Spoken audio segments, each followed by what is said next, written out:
Pastor Claire.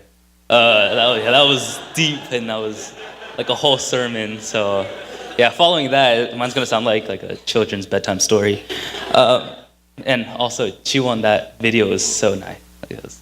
Like I want to watch that like every week. Okay.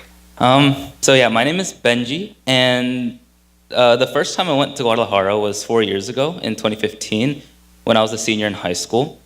At that point in my life, I had already made the decision to pursue the career of a physician and was looking for further guidance and clarity for my vision. After my experience with the people of Guanacaste, my dream of becoming a physician was solidified, and I was given the motivation to work hard in college to fulfill it. Flash forward to present day, not much has changed. I'm still just the same kid working on the same dream, looking for further guidance and clarity, this time just a little closer to that goal.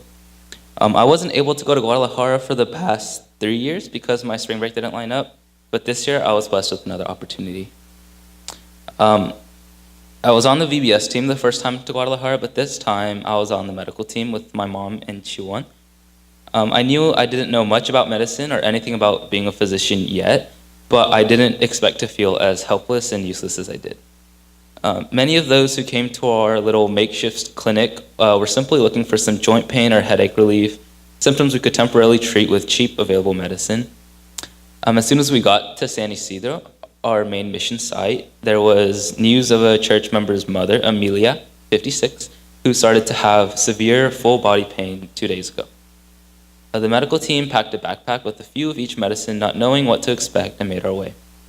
When we got to the patient's home, she was wrapped in blankets, constantly wincing and groaning, and she could hardly lift her arms, but gave her hand to me as a warm welcome. My mother found large masses the size of tennis balls and golf balls in her lower abdomen and left thigh, which seemed to be tumors. She had a history of diabetes complications that resulted in the amputation of 4 of her left toes, and she had high blood pressure. She also had mild seizures very often, many that happened during the time we were there, so we got to see a lot of that. She would lose consciousness, her eyes would roll to the back of her head, and she would bite down on her tongue and not be able to move. The complication of all of her symptoms made it impossible to tell what was causing her pain.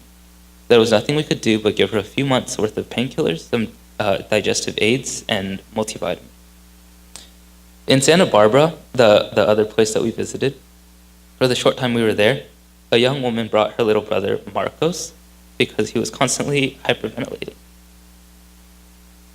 After auscultating, we found extremely fast and irregular heartbeat.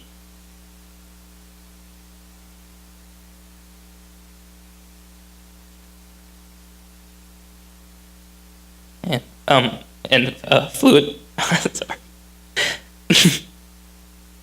and fluid. John Daniel.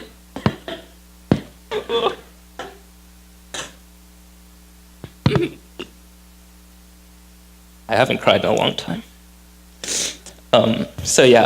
He had a lot of fluid in his lungs, and this sounds disgusting. I'm sorry. Like I sound gross.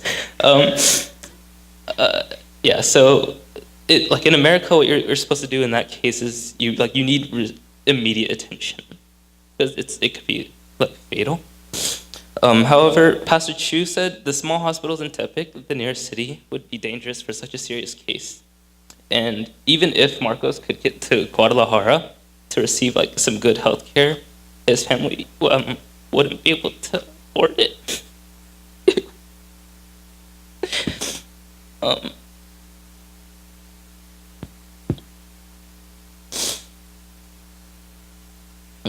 So again, there was nothing we could do.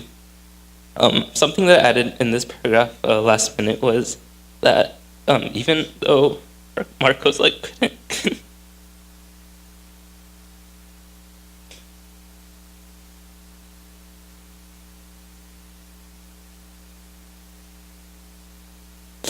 he couldn't jump around and dance and laugh as well as the other kids, he still had a really good time. There's I have a picture of him holding the craft that he made.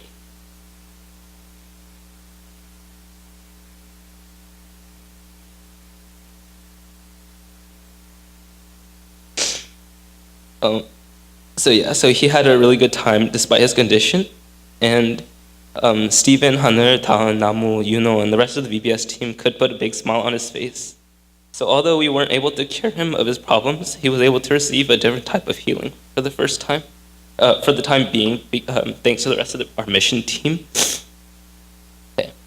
Anyways, as believers of Christ, the one thing we can do may be more effective than the most skillful of doctors. We can pray. Outside of the little room where Amelia rested was the rest of our mission team fervently praying out loud, hands reaching out, tears falling down. We all knew there was only one person who could help Amelia at this time. Another time we went to visit Amelia, only the medical team went with Pastor Chu, but my mom raised the question, shouldn't we be bringing a group of prayer warriors instead? And it was true. When I prayed, I couldn't help but to feel useless due to a lack of experience and knowledge, but I knew if I could only have the faith as a woman in the Bible who reached for Jesus' clothes, that Amelia could be healed. Instead of being frustrated at myself or angry with God, I told him that I fully trusted him and had faith. For Marcos, although we didn't have the same amount of time to be able to all pray for him, I prayed the same way. There's nothing we can do but to leave it to our faith in God to do what he has planned. As I start medical school this fall, hopefully I'll finally be able to start learning how to become a doctor. However, I made a promise to God on this mission trip that I will never practice medicine alone, but always with him at my side. I will always know Jesus as the great physician and know that without him I'm powerless. I know I wouldn't have made it to where I am without God's will, like the song we just sang, Remembrance. Oh, to think where I would be if not for you. So I'll make a promise to him that I'll never let him down and to use my education to do work in his name only and to please him. I thank everyone here for praying for us and keeping us in your thoughts, and I encourage you all to experience God's creation, his work, his people, his children, his vision, and his love in the mission field, whether it be to Guadalajara or somewhere else. Lastly, I ask you all to remember Amelia and Marcos and to keep them in your prayers. Please pray that they can be healed, that their families can be at peace, and most importantly, that they can have faith in Jesus.